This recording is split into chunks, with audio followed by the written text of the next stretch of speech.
Kanupra warnai Ramadan.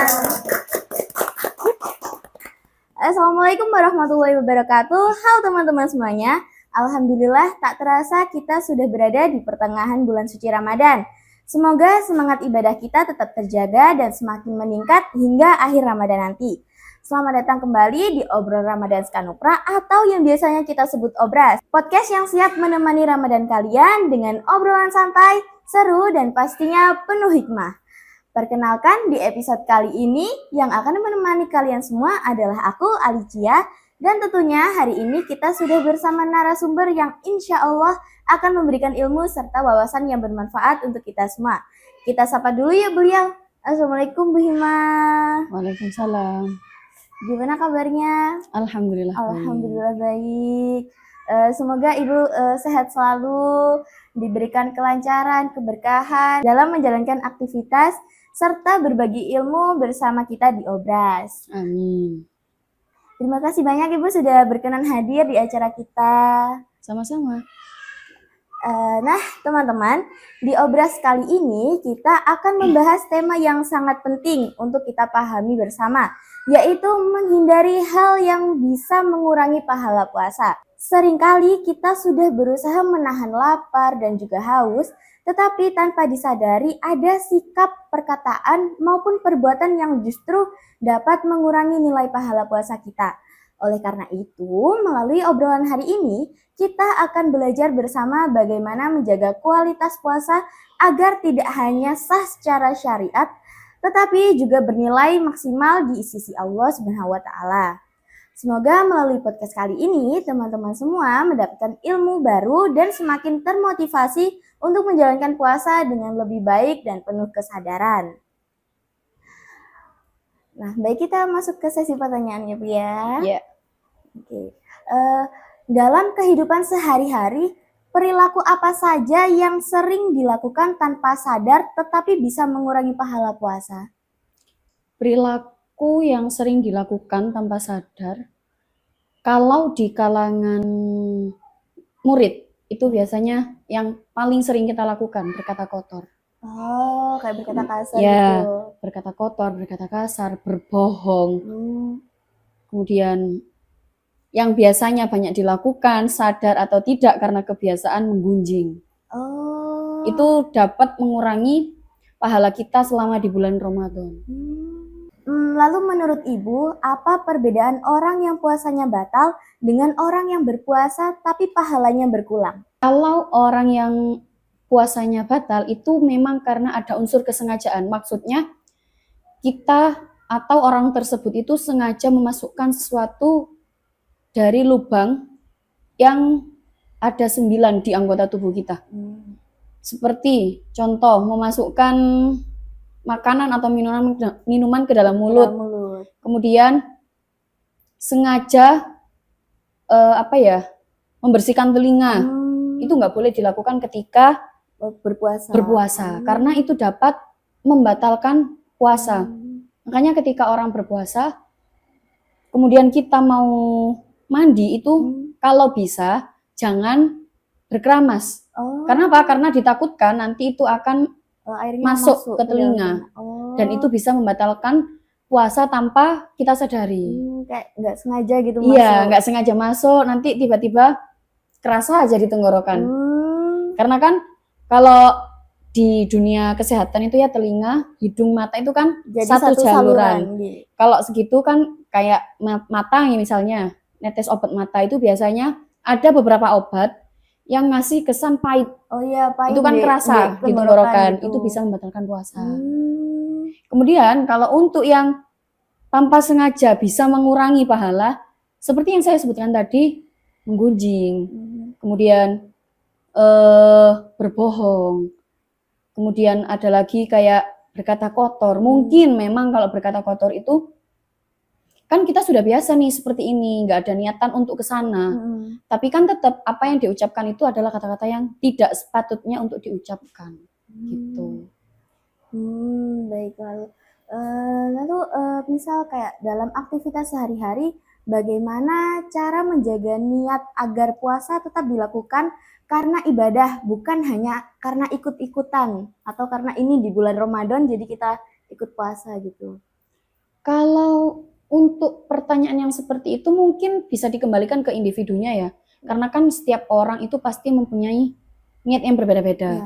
Kalau untuk kita orang muslim yang harusnya kita lakukan, kita harus memperbarui niat ketika sudah masuk waktu mau imsak. Oh, niat lagi gitu. Iya, meskipun kita nanti sudah niat di sholat taraweh, tapi tetap harus ada niat lagi ketika sudah mau memasuki waktu imsak. Jadi dengan seperti itu akan bisa mempertahankan puasanya dalam satu hari tersebut dan mengikuti kajian, memperbanyak perbuatan-perbuatan yang bersifat positif. Kalau memang tidak bisa melakukan kegiatan yang lebih positif, itu lebih baik tidur. Kenapa? Karena tidurnya orang yang berpuasa itu akan mendapatkan pahala. Daripada bangun tapi menggunjing orang, lebih baik tidur. Tapi bukan tidur bangun maghrib nggih, enggak. Buat tidur seharian gitu enggak boleh. Enggak, karena sama saja dia meninggalkan sholat yang bisa mengurangi pahala juga. Lalu menurut Ibu, tantangan apa aja yang paling sering dihadapi siswa dalam menjalankan puasa dan bagaimana cara mengatasinya? Tantangan yang dihadapi siswa ketika bulan Ramadan itu mempunyai teman yang minus akhlak. Maksudnya ketika ada temannya berpuasa nih, wah aku hari ini lagi nggak puasa, mau nggak? Ayo kita beli bakso, ayo beli ayam, beli ini. Nah, temen yang seperti itu halal. Halal untuk dipukul. Halal. Kenapa? Syaitan. Iya, syaitan. Dia Kemudian ada lagi, nggak berhenti di situ. Temen yang suka banget ngajak ghibah atau menggunjing orang. Iya. Kayak temenmu sendiri kan ada mungkin ya? Iya, biasanya ada. Iya. Kalau seingat saya di kelas kami itu ada salah satu anak yang hobi banget kayak itu ya. Ya, ada yang hobi banget seperti itu. Menggunjing orang. Makanya orang-orang yang seperti itu, kalau bisa nih ketika nanti memasuki bulan puasa, diblokir aja sementara. Iya, dimasukin penjara, Iya. Kenapa? Kita nggak ketemu nih, tapi ada sosial media. Chatting WA. Nanti chatting di mana? Blokir aja sementara, nggak apa-apa. Daripada kita udah berpuasa seharian, menahan lapar, haus, tapi ternyata punya temen yang titisan setan. Kalau sudah seperti itu kan merugikan diri sendiri dong. Merugikan diri sendiri. Aku puasa seharian nih sia-sia nih karena dia. Lebih baik nggak usah lah. Iya, lebih baik dari awal dia. Iya. Udah blokir aja, halal. Selama bulan Ramadan di blacklist ya. Iya, di blacklist. Nggak usah nih. Nggak usah di-chat lagi. Mungkin kalau dari teman-teman sekalian ada yang punya teman seperti itu, coba deh lakukan. Atau kalau kayak gitu mau ngajakin gibah orangnya di sebelah, ya itu pukul aja nggak apa-apa. Halal. Suruh diam. Daripada kalian nanti puasa nih, malah dapet lapar sama hausnya aja, tapi pahalanya nol. Pahalanya berkurang. Lebih baik nggak usah berteman dengan orang yang seperti itu. Blacklist namanya. Nanti kalau sudah lebaran buka blokirnya. Ya, atau kalau sudah berbuka nih, buka aja blokirnya, nggak apa-apa. Nggak apa-apa. Baik, lalu bagaimana pesan dan harapan Ibu untuk siswa Skanupra agar dapat menjalankan ibadah puasa dengan maksimal? Pesan yang mungkin sedikit bisa saya sampaikan ya buat siswa-siswi Skanupra. Yang pertama mungkin sahur lah. Itu harus. Kenapa? Karena anak sekarang nih nggak sahur, nggak puasa. Nggak sahur, nggak puasa. Bu, saya nggak sahur, lemes, haus. Akhirnya nggak puasa. Kemudian diperkuat lagi imannya. Dengan cara apa? Mengikuti kajian-kajian. Kajian sekarang itu kan sudah banyak ya di media sosial. Nggak harus kita hadir di majelis. Tapi cukup dengan kita mengikuti kajian itu secara online. Itu sudah bisa menjadikan kita mungkin biar bisa sedikit berpikir jernih. Oh, ternyata harus seperti ini ya. Menambah wawasan kita juga tentang ilmu agama, tentang ilmu pengetahuan. Kemudian selanjutnya yaitu tadi perkuat iman, perbanyak ikut kajian, perbanyak membaca Al-Quran. Jangan toh yang banyak di scroll itu sosial media. Sosial media, ya. Misal nih, pagi habis sahur nunggu sholat subuh, sosial media yang di scroll. Nanti habis subuh tidur bangun zuhur, sholat, sosial media lagi. Ngantuk tidur, asar, sholat, sosial media, baru dengan alibi ngabuburit nih sama temen. Ngabuburit, keluar, maghrib, sholat isya, nggak tahu nih sholat isyanya itu ikut raweh atau hanya ikut sholat isyanya aja. Itu kalau bisa ketika nanti bulan Ramadan ibadahnya diperbaiki lagi supaya iman kita itu semakin bertambah baik, Ya, semakin menjadi pribadi yang lebih baik nanti setelah bulan Ramadan. Karena kita tidak pernah tahu usia sampai berapa. Belum tentu kita nanti bisa mengikuti Ramadan untuk tahun-tahun selanjutnya. Mungkin seperti itu. Lalu kalau misalnya di sosial media kayak ada, kan biasanya lewat video mukbang, orang mukbang atau apa gitu. Nah, itu tuh. Video-video mukbang, entah ya, menurut saya mungkin sekarang yang banyak kita gunakan aplikasi itu ya, hitam itu ya, aplikasi hitam. Itu kalau waktu Ramadan itu justru yang keluar algoritmanya itu mukbang. Iya, orang-orang makan biasanya. Orang-orang mukbang atau drajin. Oh ya. Ya, itu banyak tuh keluar di aplikasi hitam itu. Drajin boleh, melihat seperti itu boleh. Tapi bisa mengurangi pahala puasa. Oh. Kenapa? Kan ada rasa ingin, keinginan.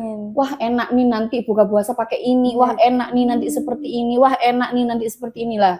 Akhirnya nanti ketika sudah memasuki waktu berbuka itu lapar mata. Apa yang dilihat itu yang dibeli. Nah, kalau sudah seperti itu, yang rugi siapa?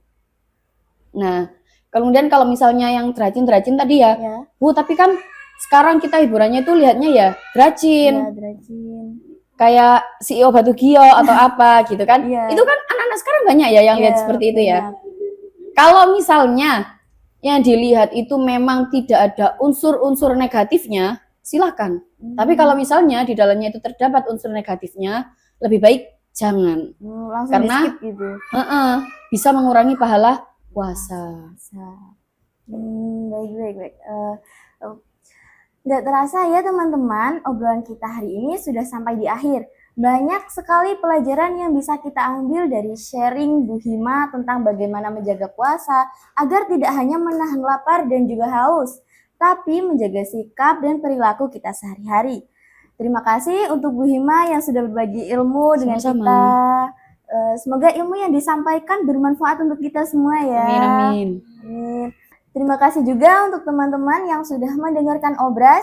Semoga podcast ini bisa menambah semangat ibadah kalian selama Ramadan. Saya Alicia, mohon maaf jika ada kekurangan selama memandu acara. Wassalamualaikum warahmatullahi wabarakatuh. Bareng Skanu Prawarnai Ramadan.